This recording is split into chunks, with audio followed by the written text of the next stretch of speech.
والصلاة والسلام على رسول الله اعوذ باللہ من الشیطان الرجیم بسم اللہ الرحمن الرحیم سورہ المؤمن کی آیت نمبر 25 ہے۔ اللہ سبحانہ و تعالی کا فرمان ہے، فلما پھر جب جاءہم وہ آیا ان کے پاس، بالحق حق لے کر، من عندنا ہماری طرف سے، قالو تو انہوں نے کہا، اقتلوا تم قتل کرو، ابناء الذین ان لوگوں کے بیٹوں کو جو، بزرگ ادھر آ جاؤ، آمنو جو ایمان لائے، معہو اس کے ساتھ، وستحیو اور زندہ رکھو، نساءہم ان کی عورتوں کو، وما کید الکافرین اور نہیں تھی کافروں کی چال، الا مگر، فی ضلال ناکام۔ احباب گرامی،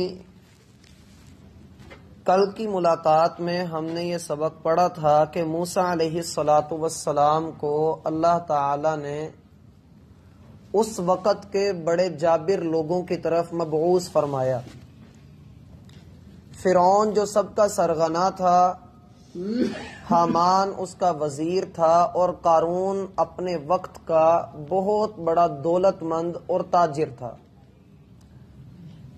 لیکن جب ان تینوں کے پاس اللہ کے یہ پیغمبر ہدایت کی بات لے کر پہنچے تو نہ صرف یہ کہ انہوں نے جھٹلایا بلکہ ایسے الفاظ بھی استعمال کیے جو انبیاء کی شان کے لائق نہیں تھے۔ اللہ تعالی نے فرمایا، جو آج کی آیت ہم نے پڑھی ہے، فلما جاءہم بالحق من عندنا، پھر جب وہ موسیٰ علیہ السلام ہماری جانب سے حق لے کر ان کے پاس آئے۔ یہاں ایک نقطہ تو یہ ہے کہ اللہ تعالی نے موسیٰ علیہ السلام کو، جیسا کہ ہم نے کل عرض کیا تھا، 9 نشانیاں دے کر بھیجا تھا، اور حق سے مراد یہاں پر وہ 9 نشانیاں بھی ہیں اور تورات کی تعلیمات بھی ہیں جو اللہ تعالی نے موسیٰ علیہ السلام کو عطا فرمائی تھیں۔ سورہ طٰہٰ میں اللہ تعالی نے موسیٰ علیہ السلام کا یہ واقعہ تفصیل کے ساتھ ذکر کیا ہے۔ اس سے پہلے بھی ہم یہی واقعہ سورۃ القصص 20ویں پارے میں پڑھ چکے ہیں۔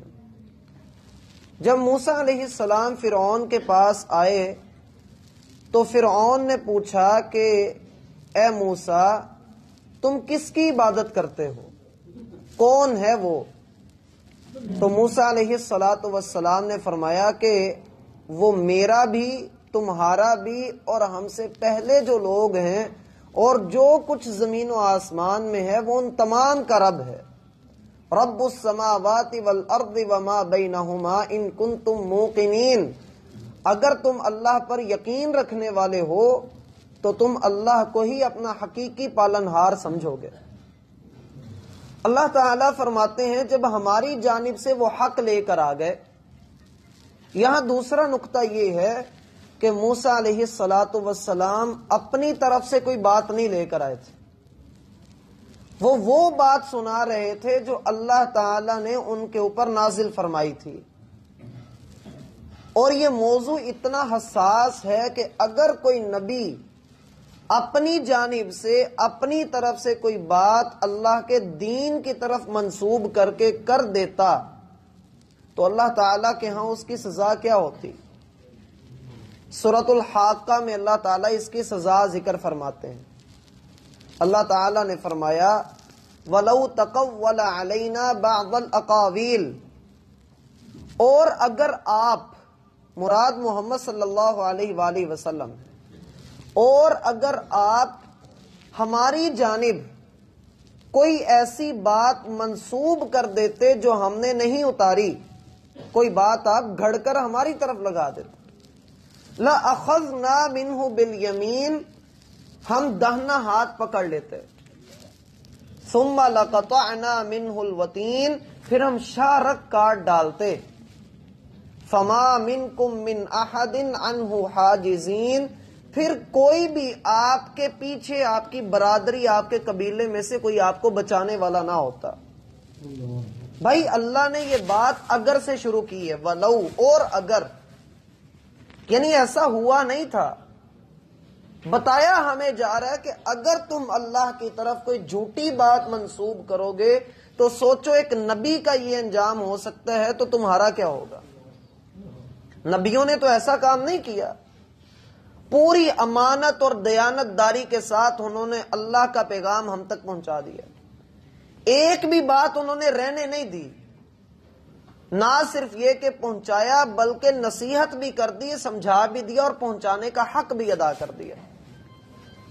اور اگر کوئی انسان اللہ کے دین کی طرف کوئی جھوٹی بات منسوب کر دے، اللہ کی جانب کوئی بات منسوب کر دے تو اسے ڈرنا چاہیے میں کر کیا رہا ہوں۔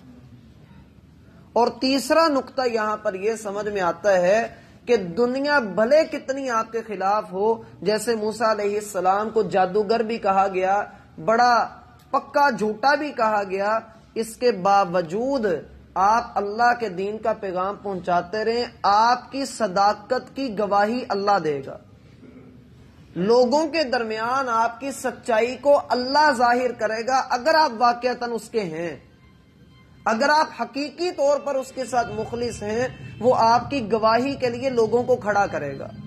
آنے والی آیات میں ہم یہی پڑھنے والے ہیں۔ فرمایا قالو، جب ہماری جانب سے حق ان کے پاس آ گیا تو انہوں نے کہا، اس سے مراد کون ہے، یہ کہنے والے کون ہیں؟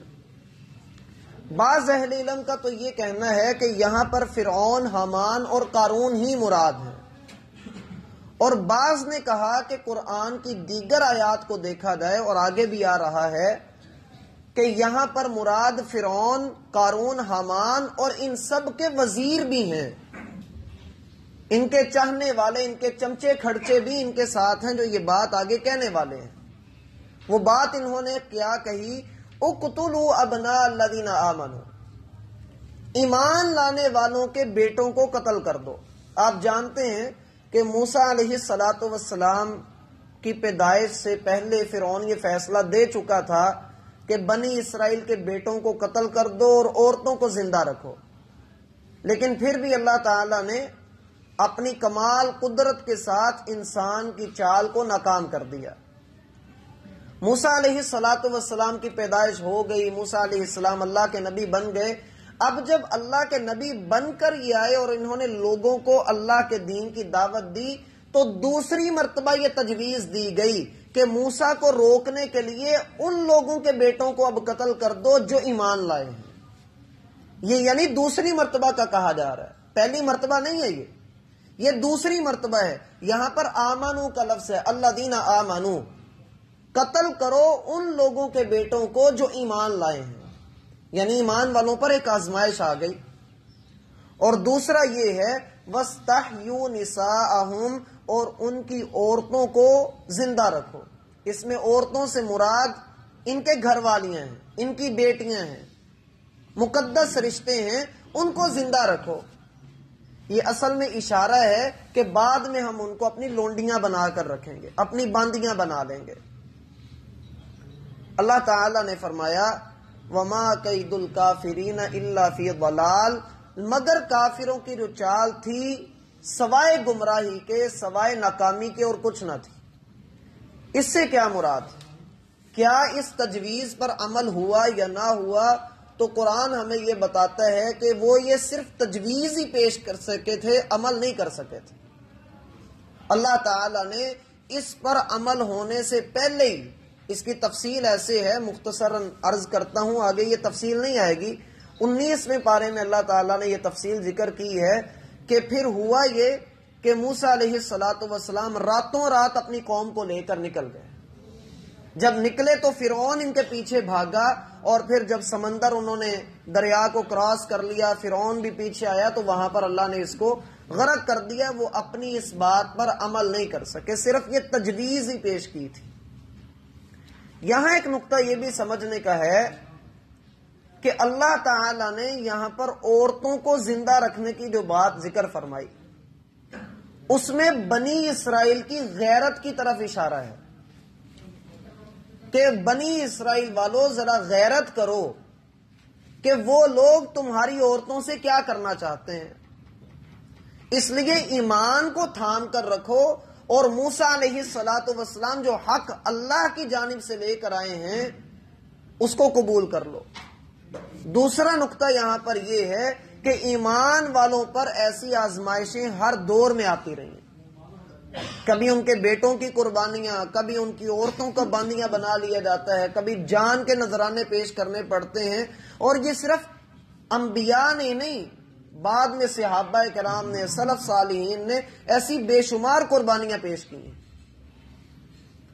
اور بندے کو جو اللہ کا بندہ ہوتا ہے اسے یہ سمجھ لینا چاہیے کہ اگر میرے اوپر مصیبت آ رہی ہے تو اللہ مجھ سے کام لینا چاہتا ہے، اللہ مجھ سے اپنے دین کا کام لینا چاہتا ہے. اگر وہ سب کچھ کر بھی رہا ہے، دین کے ساتھ مخلص ہے، نمازوں کا پابند ہے، اخلاقیات اس کے اندر بڑی بہترین ہے، لیکن اگر اس کے اوپر آزمائش آتی ہے تو اللہ اسے کندن بنانا چاہتا ہے، خالص سونا اللہ اس کو بنانا چاہتا ہے، اللہ اس سے اپنے دین کا کام لینا چاہتا ہے.